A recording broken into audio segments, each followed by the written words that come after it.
الحمدللہ رب العالمین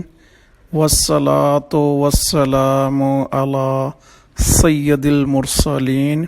اما بعد فاعوذ باللہ من الشیطان الرجیم بسم اللہ الرحمن الرحیم۔ لیاقت علی قادری آپ کی خدمت میں حاضر ہے۔ آج ہم انشاءاللہ 12ویں پارے کی شارٹ سمری یعنی مختصر خلاصہ سنیں گے۔ شروع کرنے سے پہلے سب مل کر درود شریف پڑھ لیتے ہیں۔ اللہم صلی علی سیدنا محمد وعلی آلہ وصحبہ وسلم۔ قرآن کریم کی عظمت بیان کرتے ہوئے اللہ سبحانہ و تعالی سورہ نساء کی آیت نمبر 174 میں ارشاد فرماتا ہے، ترجمہ: اے لوگو، بے شک تمہارے پاس تمہارے رب کی طرف سے واضح دلیل آ گئی اور ہم نے تمہاری طرف روشن نور نازل کیا۔ اور ترمذی شریف کی حدیث شریف میں ہے،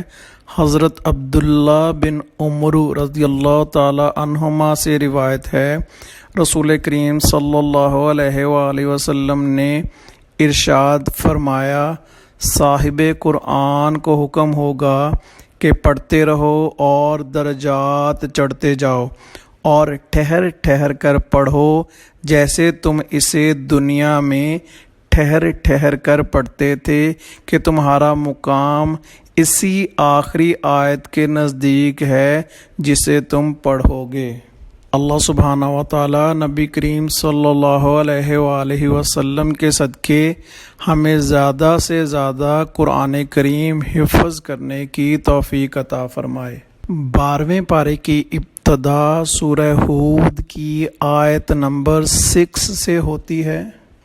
حضرت عبداللہ بن عباس رضی اللہ تعالی عنہ اور دیگر مفسرین فرماتے ہیں کہ سورہ ہود مکہ مکرمہ میں نازل ہوئی۔ اس کے بارے میں اور بھی روایات ہیں۔ اس صورت میں 10 رکوع اور 123 آیات ہیں۔ اس سورہ مبارکہ میں حضرت ہود علیہ السلام اور ان کی قوم عاد کا واقعہ بیان کیا گیا۔ اس مناسبت سے اسے سورہ ہود کہتے ہیں۔ اس سورہ مبارکہ میں بھی سورہ یونس کی طرح توحید، رسالت، مرنے کے بعد دوبارہ زندہ کیے جانے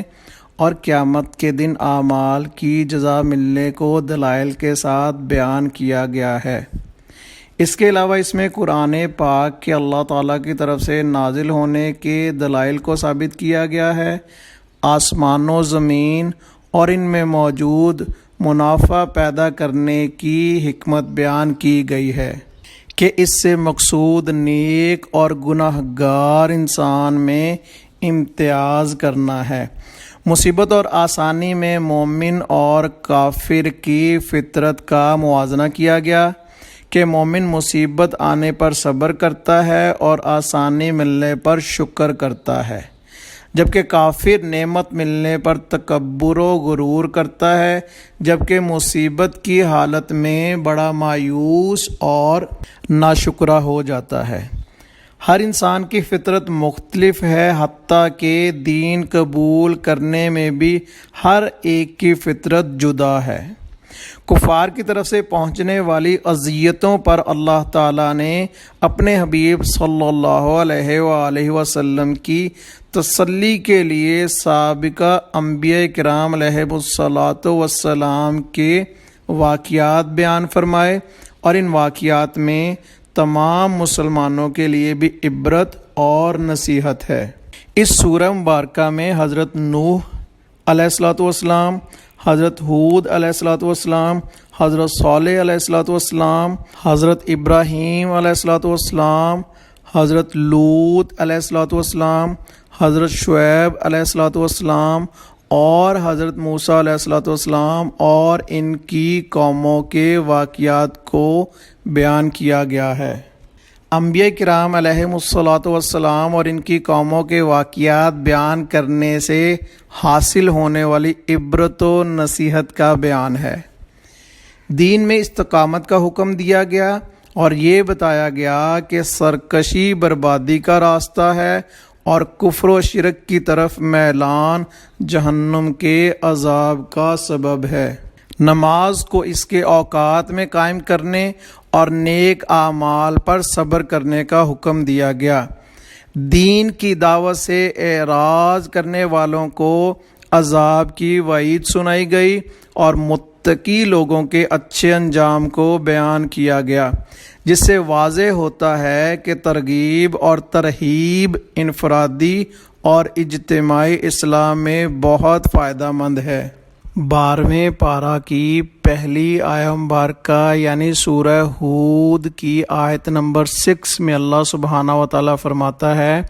اور زمین پر چلنے والا کوئی جاندار ایسا نہیں جس کا رزق اللہ کے ذمہ کرم پر نہ ہو، اور وہ ہر ایک کے ٹھکانے اور سپرد کیے جانے کی جگہ کو جانتا ہے۔ سب کچھ ایک صاف بیان کرنے والی کتاب میں موجود ہے۔ کے بعد اللہ سبحانہ و تعالیٰ فرماتا ہے کہ زمین و آسمان کو 6 دن میں بنانے سے پہلے اللہ سبحانہ و تعالیٰ کا عرش پانی پر تھا، اور ساتھ ہی اللہ سبحانہ و تعالیٰ انسان کو پیدا کرنے کا سبب بتاتے ہوئے ارشاد فرماتا ہے تاکہ تمہیں آزمائے کہ تم میں کون اچھے عمل کرتا ہے۔ پھر اللہ سبحانہ و تعالیٰ انسان کے بارے میں فرماتا ہے کہ جب اللہ سبحانہ و تعالیٰ اسے کوئی اپنی نعمت یا رحمت عطا کرنے کے بعد اس سے واپس لے لیتا ہے تو وہ اس کے بعد مایوس اور ناشکرہ ہو جاتا ہے، اور اللہ سبحانہ و تعالیٰ ارشاد فرماتا ہے کہ اگر ہم اس کو کوئی مصیبت اس کی دور کر کے نعمت عطا کریں تو یہ متکبر ہو جاتا ہے۔ بعد اللہ سبحانہ و تعالیٰ مومن کی شان بیان فرماتا ہے کہ جنہوں نے صبر کیا اور اچھے کام کیے ان کے لیے بخشش اور بڑا ثواب ہے۔ مسلم شریف میں حضرت ابو سعید خدری رضی اللہ تعالی عنہ سے روایت ہے، حضور اقدس صلی اللہ علیہ وآلہ وسلم نے ارشاد فرمایا کہ جو صبر کرنا چاہے گا اللہ عز و جل اسے صبر کی توفیق عطا فرما دے گا، اور صبر سے بہتر اور وسعت والی عطا کسی پر نہیں کی گئی۔ اللہ سبحانہ و تعالیٰ جانتا ہے کہ اس کے حبیب صلی اللہ علیہ وآلہ وسلم رسالت کی ادائیگی میں کمی کرنے والے نہیں، اور اس نے ان کو اس سے معصوم فرمایا ہے۔ اس کے باوجود اللہ تعالیٰ نے انہیں تبلیغ رسالت کی تاکید فرمائی، اور اس تاکید میں رسول اللہ صلی اللہ علیہ وآلہ وسلم کی تسکین خاطر بھی ہے اور کفار کی مایوسی بھی کہ ان کا مذاق اڑانا تبلیغ کے کام میں مخل نہیں ہو سکتا۔ پھر اللہ سبحانہ و تعالیٰ ارشاد فرماتا ہے کہ کیا یہ کافر کہتے ہیں کہ یہ قرآن نبی نے خود ہی بنا لیا ہے؟ تم فرماؤ اگر یہ بات ہے تو تم بھی ایسی بنائی ہوئی 10 صورتیں لے آؤ، اور اگر تم سچے ہو تو اللہ کے سوا جو مل سکیں سب کو بلا لو۔ اللہ سبحانہ و تعالیٰ نے قرآن کریم میں اپنی مثل کلام بنا کر پیش کرنے کا چیلنج 4 طرح سے دیا ہے۔ پہلا چیلنج سورہ بنی اسرائیل آیت نمبر 88، اللہ سبحانہ و تعالیٰ فرماتا ہے تم فرماؤ اگر آدمی اور جن سب اس بات پر متفق ہو جائیں کہ اس قرآن کی مانند لے آئیں تو اس کا مثل نہ لا سکیں گے اگرچہ ان میں ایک دوسرے کا مددگار ہو،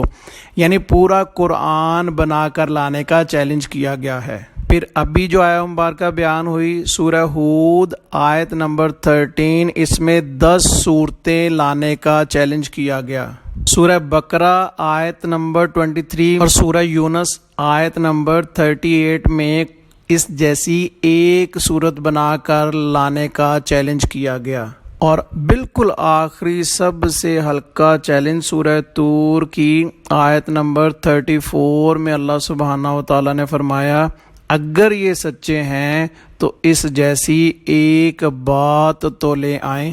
اس کے بعد فرمایا جو آخرت کو چھوڑ کر دنیا کی زندگی کو سب کچھ سمجھتا ہے، اللہ سبحانہ و تعالیٰ اسے دنیا میں ہی پورا اجر عطا کر دیتا ہے، لیکن اس کے اعمال کا اجر آخرت میں کچھ نہیں رہتا۔ اس کے بعد اللہ سبحانہ و تعالیٰ کفار مکہ کے مشرکانہ عقائد پر ان کی مذمت فرماتا ہے۔ اس کے بعد اللہ سبحانہ و تعالیٰ مومنین کے لیے فرماتا ہے بے شک جو ایمان لائے اور انہوں نے اچھے عمل کیے اور انہوں نے اپنے رب کی طرف رجوع کیا تو یہی لوگ جنتی ہیں، وہ اس میں ہمیشہ رہیں گے۔ اسی اگلی آیت مبارکہ میں اللہ سبحانہ و تعالی کافر کو ایک اندھا اور بہرا اور مومن کو دیکھنے والا اور سننے والا بیان فرماتا ہے۔ اس کے بعد حضرت نوح علیہ السلام اور آپ کی قوم کا واقعہ بیان کیا گیا۔ اللہ سبحانہ و تعالیٰ فرماتا ہے اور بے شک ہم نے نوح کو اس کی قوم کی طرف بھیجا، انہوں نے فرمایا میں تمہارے لیے صریح ڈر سنانے والا ہوں کہ اللہ کے سوا کسی کی عبادت نہ کرو، بے شک میں تم پر ایک دردناک دن کے عذاب کا خوف کرتا ہوں۔ اس کے بعد حضرت نوح علیہ السلام اور آپ کی قوم کے درمیان ہونے والے مکالمے کا ذکر فرمانے کے بعد حضرت نوح علیہ السلام کی گفتگو کا بیان ہے۔ آپ فرماتے ہیں اور میں تم سے نہیں کہتا کہ میرے پاس اللہ کے خزانے ہیں، اور نہ یہ کہ میں خود ہی غیب جان لیتا ہوں، اور نہ یہ کہتا ہوں کہ میں فرشتہ ہوں، اور میں ان غریب مسلمانوں کے بارے میں جنہیں تمہاری نگاہیں حقیر سمجھتی ہیں یہ نہیں کہتا کہ اللہ ہرگز انہیں کوئی بھلائی نہیں دے گا، اللہ خوب جانتا ہے جو ان کے دلوں میں ہے۔ اس پر قوم کے کفار نے کہا کہ اگر تم سچے ہو تو وہ عذاب لے آؤ جس کی وعیدیں تم ہمیں دیتے رہتے ہو۔ پھر اللہ سبحانہ و تعالیٰ نے حضرت نوح علیہ السلام سے فرمایا کہ تمہاری قوم میں سے مسلمان ہو جانے والوں کے علاوہ کوئی اور اب مسلمان نہیں ہوگا تو تم اس پر غم نہ کھاؤ جو یہ کر رہے ہیں۔ اور اللہ سبحانہ و تعالیٰ نے آپ کو کشتی بنانے کا حکم دیا۔ جب آپ کشتی بنا رہے تھے تو جب بھی قوم کے کافر سردار آپ کے پاس سے گزرتے تو آپ کا مذاق اڑاتے، تو حضرت نوح علیہ السلام نے فرمایا کہ اگر تم ہمارے اوپر ہنستے ہو تو ایک وقت ہم بھی تم پر ایسے ہی ہنسیں گے جیسے تم ہنستے ہو۔ پھر اللہ سبحانہ و تعالیٰ نے جو آپ کو نشانی بتائی تھی عذاب کے نازل ہونے کی کہ تندور میں سے پانی جوش مارتا ہوا نظر آئے گا، جب آپ علیہ السلام نے اس علامت کو ملاحظہ فرمایا اپنے ساتھیوں کے ساتھ کشتی میں سوار ہو گئے اور ہر جنس میں سے جانور کا نر اور مادہ ایک جوڑا کشتی میں سوار کیا۔ حضرت نوح علیہ السلام کے اہل خانہ کل 7 افراد تھے۔ حضرت نوح علیہ السلام، ان کے 3 بیٹے اور ان کی بیویاں، مگر حضرت نوح علیہ السلام کی بیوی وائلہ جو ایمان نہ لائی تھی اور بیٹا کنعان، ان دونوں کی ہلاکت کا اللہ سبحانہ و تعالیٰ نے فیصلہ فرما دیا۔ حضرت نوح علیہ السلام نے اپنے جن اصحاب کو کشتی میں سوار کیا ان سے فرمایا تم کشتی میں سوار ہو جاؤ، اس کا چلنا اور ٹھہرنا اللہ عز و جل ہی کے نام پر ہے۔ پھر اس بات کا ذکر ہے کہ حضرت نوح علیہ السلام نے اپنے بیٹے کنعان کو پکارا لیکن اس نے آپ علیہ السلام کا حکم نہیں مانا اور غرق ہو گیا۔ اس کے بعد ذکر ہے کہ اللہ سبحانہ و تعالیٰ نے تمام پانی خشک کر دیا اور کشتی جودی پہاڑ پر ٹھہر گئی۔ حضرت نوح علیہ السلام کشتی میں 10ویں رجب کو بیٹھے اور 10ویں محرم کو کشتی جودی پہاڑ پر ٹھہری تو آپ علیہ السلام نے اس کے شکر کا روزہ رکھا اور اپنے تمام ساتھیوں کو بھی روزہ رکھنے کا حکم فرمایا۔ پھر جب حضرت نوح علیہ الصلوۃ والسلام نے عرض کی اے میرے رب میرا بیٹا بھی تو میرے گھر والوں میں سے ہے، تو اللہ سبحانہ و تعالیٰ نے فرمایا کہ اے نوح علیہ الصلوۃ والسلام بے شک وہ تیرے گھر والوں میں ہرگز نہیں، بے شک اس کا عمل اچھا نہیں۔ آیہ مبارکہ سے ثابت ہوا کہ نجات کے لیے صرف نسبی قرابت کا اعتبار نہیں بلکہ اس کے لیے ایمان شرط ہے۔ اس کے بعد قوم عاد کا ذکر ہے۔ حضرت ہود علیہ الصلوۃ والسلام نے فرمایا اے میری قوم اللہ کی عبادت کرو، اس کے سوا تمہارا کوئی معبود نہیں،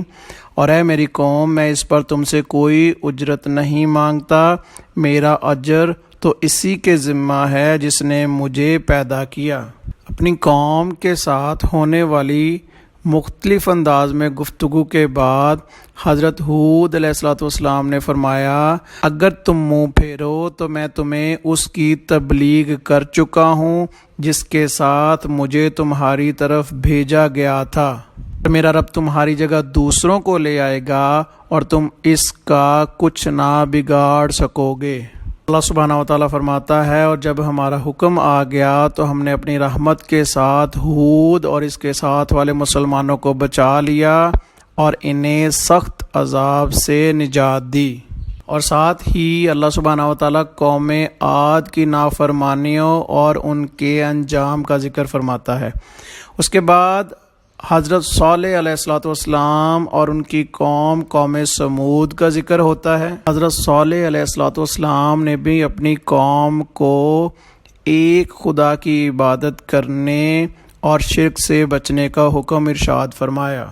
آپ علیہ الصلوۃ والسلام کی قوم نے کہا ہمیں تو آپ سے بڑی امیدیں تھیں لیکن آپ تو ہمیں ان کی عبادت کرنے سے منع کرتے ہیں جن کی عبادت ہمارے باپ دادا کرتے رہے۔ حضرت صالح علیہ الصلوۃ والسلام کی قوم نے آپ سے معجزہ طلب کیا تو آپ علیہ الصلوۃ والسلام کی دعا سے پتھر سے بحکم الہی اونٹنی پیدا ہوئی۔ ارشاد فرمایا کافر قوم نے اس اونٹنی کو قتل کر دیا جس کی وجہ سے ان پر عذاب نازل ہوا۔ اس کے بعد ارشاد فرمایا کہ اور بے شک ہمارے فرشتے ابراہیم کے پاس خوشخبری لے کر آئے، انہوں نے کہا سلام، تو ابراہیم نے سلام کہا، پھر تھوڑی ہی دیر میں حضرت ابراہیم علیہ الصلوۃ والسلام ایک بھنا ہوا بچڑا لے آئے۔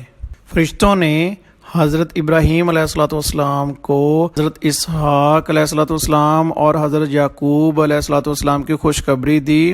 اور بتایا ہم قوم لوط کی طرف بھیجے گئے ہیں۔ قوم لوط پر عذاب کی وجہ سے جب آپ رنجیدہ ہوئے تو اللہ سبحانہ و تعالیٰ نے فرمایا بے شک ابراہیم بڑے تحمل والا، بہت آہیں بھرنے والا، رجوع کرنے والا ہے۔ بعد حضرت لوط علیہ الصلوۃ والسلام کی قوم کی ان بری عادتوں کا ذکر ہے جن کی وجہ سے ان پر عذاب نازل ہوا۔ ان کی بستی کا اوپر والا حصہ نیچے اور نیچے والا حصہ اوپر کر دیا گیا، یعنی الٹ دی گئی۔ اس کے بعد حضرت شعیب علیہ الصلوۃ والسلام کا ذکر ہے۔ آپ نے فرمایا اے میری قوم اللہ کی عبادت کرو، اس کے سوا تمہارا کوئی معبود نہیں، اور ناپ اور تول میں کمی نہ کرو۔ شعیب علیہ الصلوۃ والسلام کی قوم نے کہا شعیب علیہ الصلوۃ والسلام تمہاری زیادہ تر باتیں تو ہماری سمجھ میں نہیں آ رہی، اور بے شک ہم تمہیں اپنے درمیان کمزور دیکھتے ہیں،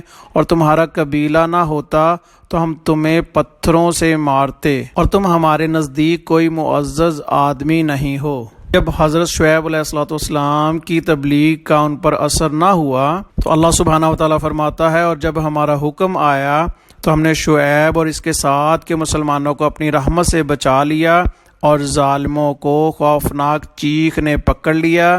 تو وہ صبح کے وقت اپنے گھروں میں گھٹنوں کے بل پڑے رہ گئے، گویا وہ کبھی وہاں رہتے ہی نہ تھے۔ اس کے بعد حضرت موسیٰ علیہ الصلوۃ والسلام اور آپ کی قوم اور فرعون کا واقعہ بیان فرمایا۔ سبحانہ تعالیٰ فرماتا ہے اور بے شک ہم نے موسیٰ کو اپنی آیتوں اور روشن غلبے کے ساتھ بھیجا فرعون اور اس کے درباریوں کی طرف، تو انہوں نے فرعون کی پیروی کی، حالانکہ فرعون کا کام بالکل درست نہ تھا۔ فرعون کا انجام بیان کرنے کے بعد اللہ سبحانہ و تعالیٰ نبی کریم صلی اللہ علیہ وآلہ وسلم سے فرماتا ہے یہ بستیوں کی خبریں ہیں جو ہم تمہیں سناتے ہیں، ان میں سے کوئی ابھی قائم ہے اور کوئی کاٹ دی گئی ہے۔ گزشتہ امتوں کے عذابات اور ان کی ہلاکت کے ذکر کا مقصد بیان فرماتے ہوئے اللہ سبحانہ و تعالیٰ فرماتا ہے بے شک اس میں اس کے لیے نشانی ہے جو آخرت کے عذاب سے ڈرے۔ سبحانہ و تعالیٰ مزید فرماتا ہے تو جو بدبخت ہوں گے وہ دوزخ میں ہوں گے اور جو خوش نصیب ہوں گے وہ جنت میں ہوں گے۔ واقعات اور ان کے مقاصد کے بعد اللہ سبحانہ و تعالیٰ ارشاد فرماتا ہے اور دن کے دونوں کناروں اور رات کے کچھ حصے میں نماز قائم رکھو، بے شک نیکیاں برائیوں کو مٹا دیتی ہیں۔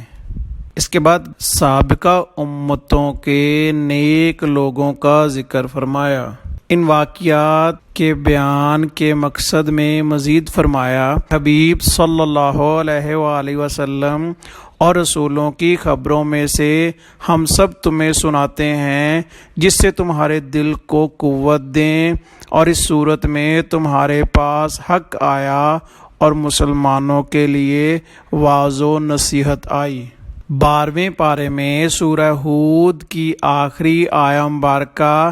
یعنی آیت نمبر 123 میں اللہ سبحانہ و تعالیٰ فرماتا ہے اور آسمانوں اور زمین کے غیب اللہ ہی کے لیے ہیں اور اسی کی طرف ہر کام لوٹایا جاتا ہے، تو اس کی عبادت کرو اور اس پر بھروسہ رکھو اور تمہارا رب تمہارے کاموں سے غافل نہیں۔ اس کے بعد سورہ یوسف کا آغاز ہوتا ہے۔ سورہ یوسف مکہ مکرمہ میں نازل ہوئی، اس میں 12 رکوع اور 111 آیات ہیں۔ اس صورت میں اللہ سبحانہ و تعالیٰ کے نبی حضرت یوسف علیہ السلام کے حالات زندگی اور ان کی سیرت مبارکہ کو تفصیل کے ساتھ بیان کیا گیا، اس مناسبت سے اس کا نام سورہ یوسف رکھا گیا۔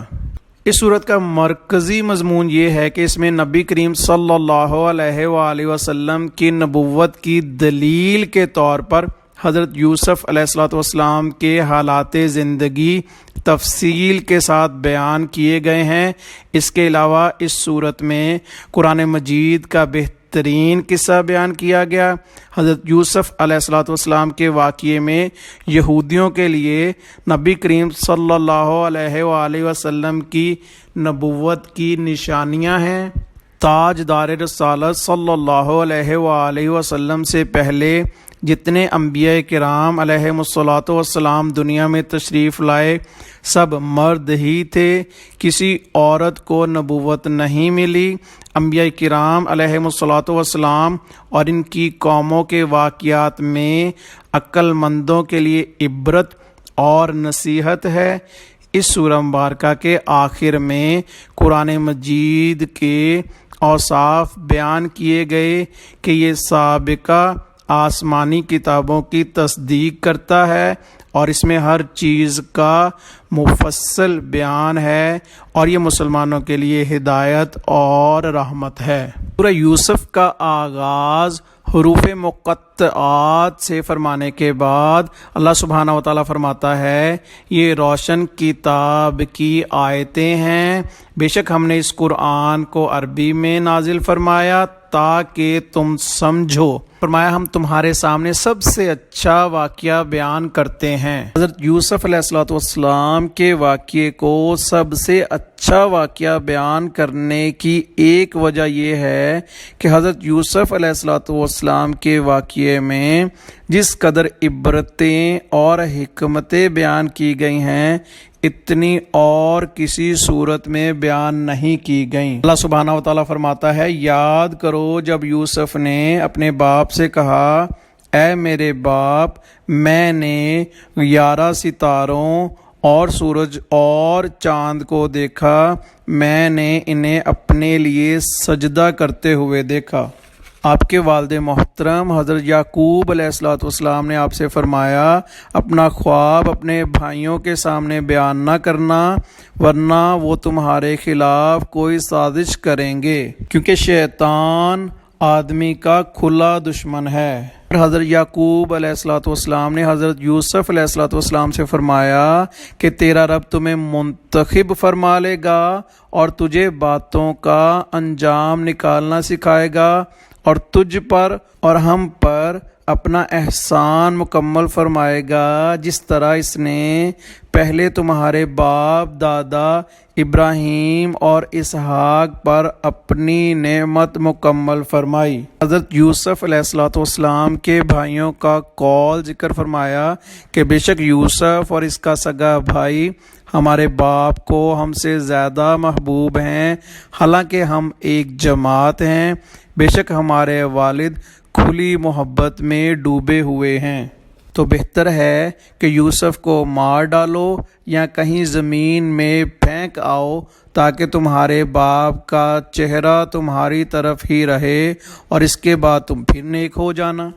ان میں سے ایک بھائی نے کہا کہ یوسف کو قتل نہ کرو، اسے کسی تاریک کنویں میں ڈال دو کہ کوئی مسافر اسے اٹھا لے جائے، اگر تم کچھ کرنے ہی والے ہو، یعنی اگر تم نے ضرور کچھ کرنا ہے تو یہی کرو، نہ بہتر ہے کہ اس جیسا کوئی برا عمل نہ کرو۔ آپس میں مشاورت کے بعد انہوں نے اپنے والد حضرت یعقوب علیہ الصلوۃ والسلام سے کہا، اے ہمارے باپ، آپ کو کیا ہوا کہ یوسف علیہ الصلوۃ والسلام کے معاملے میں آپ ہمارا اعتبار نہیں کرتے، اور جب ہم شہر سے باہر صحرا کی طرف جائیں تو یوسف کو ہمارے ساتھ نہیں بھیجتے، حالانکہ ہم یقیناً اس کے خیر خواہ ہیں۔ آپ کل اسے ہمارے ساتھ بھیج دیجئے تاکہ وہ تفریح مثلاً شکار اور تیر اندازی وغیرہ کے ذریعے لطف اندوز ہوں، بے شک ہم اس کی پوری نگہداشت کریں گے۔ یعقوب علیہ الصلوۃ والسلام نے فرمایا کہ تمہارا حضرت یوسف علیہ الصلوۃ والسلام کو اپنے ساتھ لے جانا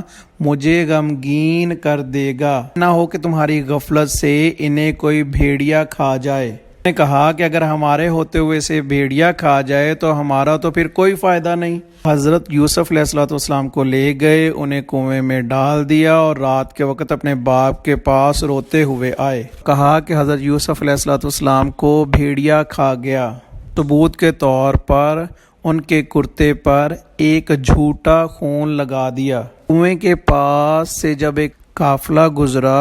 اور انہوں نے پانی نکالنے کے لیے ایک ڈول رسی کے ساتھ باندھ کر کنویں میں ڈالا تو حضرت یوسف علیہ السلام اسے پکڑ کر باہر تشریف لے آئے۔ بعد میں حضرت یوسف علیہ السلام کے بھائیوں نے آپ کو جب قافلے میں دیکھا تو قافلے والوں سے کہا کہ یہ ایک غلام ہے، اور انہیں بہت کم قیمت یعنی چند درہموں کے بدلے قافلے والوں کو بیچ دیا۔ قافلے والوں نے انہیں مصر جا کے بیچ دیا۔ جس نے آپ کو خریدا اس نے اپنی بیوی سے کہا کہ انہیں عزت سے رکھو، شاید ہم انہیں اپنا بیٹا بنا لیں۔ سبحانہ و تعالیٰ فرماتا ہے، اور جب حضرت یوسف علیہ السلام بھرپور جوانی کی عمر کو پہنچے تو ہم نے اسے حکمت اور علم عطا فرمایا،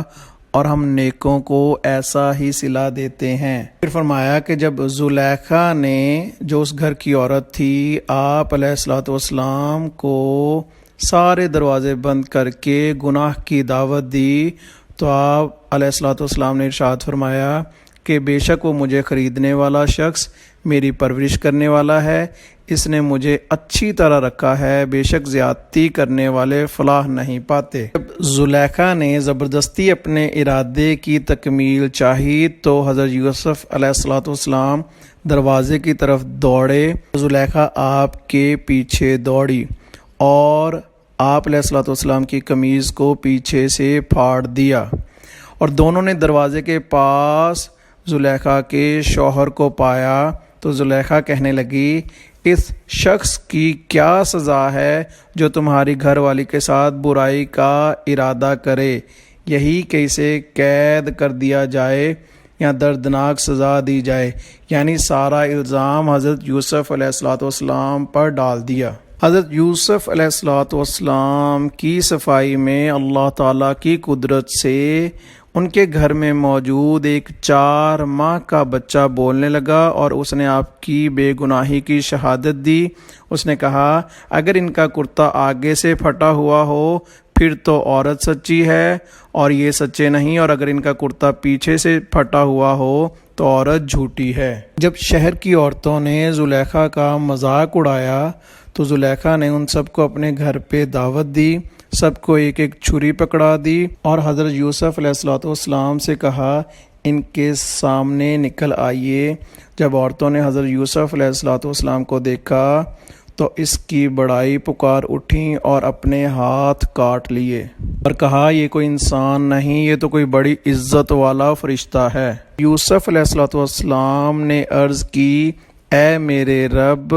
مجھے عورتوں کے مکر و فریب سے قید خانہ پسند ہے۔ قید خانے میں ایک قیدی نے آپ سے کہا کہ میں نے خواب دیکھا ہے کہ میں شراب بنا رہا ہوں، اور دوسرے نے کہا کہ میں نے خواب دیکھا ہے میں اپنے سر پر کچھ روٹیاں اٹھائے ہوئے ہوں جن میں سے پرندے کھا رہے ہیں، آپ ہمیں اس کی تعبیر بتائیے۔ آپ علیہ السلام نے قید خانے میں بہت اچھے انداز میں قیدیوں کو اللہ سبحانہ و تعالیٰ کی عبادت اور اس پہ ایمان لانے کی دعوت دی، اور خواب سنانے والوں سے کہا تم میں ایک تو اپنے بادشاہ کو شراب پلائے گا، اور جہاں تک دوسرے کا تعلق ہے تو اسے سولی پر چڑھا دیا جائے گا، پھر پرندے اس کا سر کھا لیں گے۔ آپ نے جس قیدی کو بچ جانے کی بشارت دی اسے فرمایا اپنے بادشاہ کے پاس میرا ذکر کرنا، تو شیطان نے اسے اپنے بادشاہ کے سامنے یوسف کا ذکر کرنا بھلا دیا، اور یوسف علیہ السلام کئی برس جیل میں ہی رہے۔ بادشاہ وقت نے خواب دیکھا کہ 7 موٹی گائیں 7 دبلی پتلی گائیں کھا رہی ہیں، اور 7 سرسبز بالیاں باقی خشک بالیاں دیکھیں۔ اس کے دربار میں موجود خواب کی تعبیر بتانے والوں نے کہا کہ یہ جھوٹے خواب ہیں اور ہم ایسے خوابوں کی تعبیر نہیں جانتے، لیکن وہ قیدی جس نے حضرت یوسف علیہ السلام سے جیل میں اپنے خواب کی تعبیر پوچھی تھی، اس نے کہا میں تمہیں اس کی تعبیر بتاؤں گا، تم مجھے یوسف علیہ السلام کے پاس بھیج دو۔ یوسف علیہ السلام نے خواب کی تعبیر میں بتایا تم 7 سال تک لگاتار کھیتی باڑی کرو گے، تو تم جو کاٹ لو اسے اس کی بالی کے اندر ہی رہنے دو، بس وہی استعمال کرو جو تم نے تھوڑا استعمال کرنا ہو۔ پھر 7 برس سخت آئیں گے جس میں غلہ نہیں اگے گا، تو تم یہ بچایا ہوا ان 7 سالوں میں استعمال کر لینا، لیکن اس میں سے تھوڑا بچا لینا جو تم بیجوں کے لیے استعمال کر سکو۔ پھر بادشاہ نے اتنی زبردست تعبیر کی وجہ سے جب حضرت یوسف علیہ السلام کو اپنے پاس بلایا تو آپ نے درخواست دی کہ پہلے ان عورتوں سے تفتیش کی جائے جنہوں نے اپنے ہاتھ کاٹے تھے۔ جب بادشاہ نے تفتیش کی تو ان عورتوں نے کہا ہم نے ان میں کوئی برائی نہیں پائی، اور زلیخا نے کہا میں نے ہی ان کا دل لبھانا چاہا تھا، اور بے شک وہ سچے ہیں۔ 12ویں پارے میں سورہ یوسف کی آخری یعنی آیت نمبر 52 میں اللہ سبحانہ و تعالی حضرت یوسف علیہ السلام کی زبانی ارشاد فرماتا ہے کہ حضرت یوسف علیہ السلام نے یہ تفتیش اس لیے کروائی تاکہ زلیخا کے شوہر کو حقیقت معلوم ہو جائے کہ میں نے اس کی عدم موجودگی میں کوئی خیانت نہیں کی، اور اللہ خیانت کرنے والوں کا مکر نہیں چلنے دیتا۔ اللہ سبحانہ و تعالی ہمیں 12ویں پارے کو سمجھنے، اس پہ عمل کرنے اور آگے پہنچانے کی توفیق عطا فرمائے۔ آخر میں درود شریف پڑھ لیتے ہیں۔ اللہم صلی علی سیدنا محمد وعلی آلہ وصحبہ وسلم۔